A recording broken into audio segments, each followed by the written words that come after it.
But why is the FBI recruiting at an anime convention? Hi, my name's Emily. I'm a Navy vet and a cosplayer, and not a PSYOP, because PSYOPs don't have pimples on their foreheads, and there's a very strategic reason why they're doing this.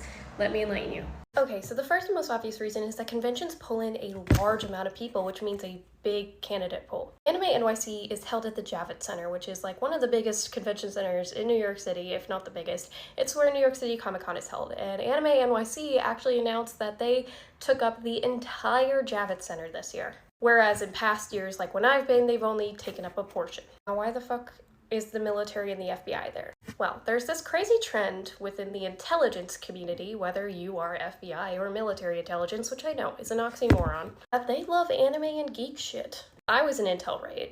I obviously love it. I've yet to meet any intel person who doesn't like anime or comics or video games. Besides, the people who like that shit in the past have usually been the nerdy and the super geeky guys. And our current adversaries are very much geared towards intelligence. I don't know if you've noticed, but there's kind of a Cold War. And we're not going to go into the semantics of intelligence gathering and types of intelligence and stuff like that, but I just want you to know that they are very good at intelligence. So we need to recruit the geeks, the nerds, because they work with computers, they know technology. They're very smart. There's probably a few doctors there. Psychologists, mainly. Again, not a PSYOP, just in IT. And with recruiting numbers at an all-time low, and those fields especially suffering when it comes to jobs, they need as much help as they can get. Another interesting thing that I didn't really think of until recently. People who watch anime, I know there's this war between sub and dub, right?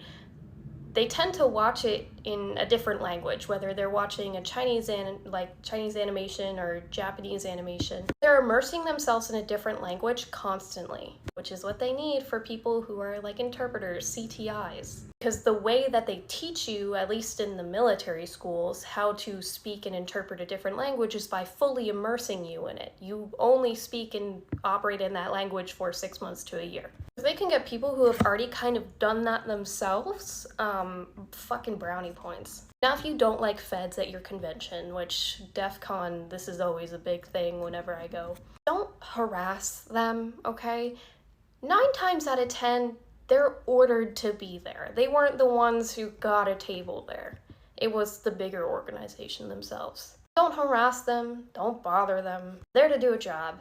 But tell your convention coordinator that you're not happy, because their main source of income is you. If you don't like the commercialization or these huge fucking organizations coming in and fucking up your vibe, because that's just what feds do, let's be real. I'm just kidding, I really need a job. Let the convention coordinator know.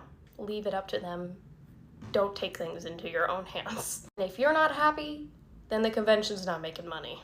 You see what I mean? So in conclusion, become a fed today for your anime waifu. And in the Army's case, Mommy Misato, because we all saw that Misato cosplayer at the Army table.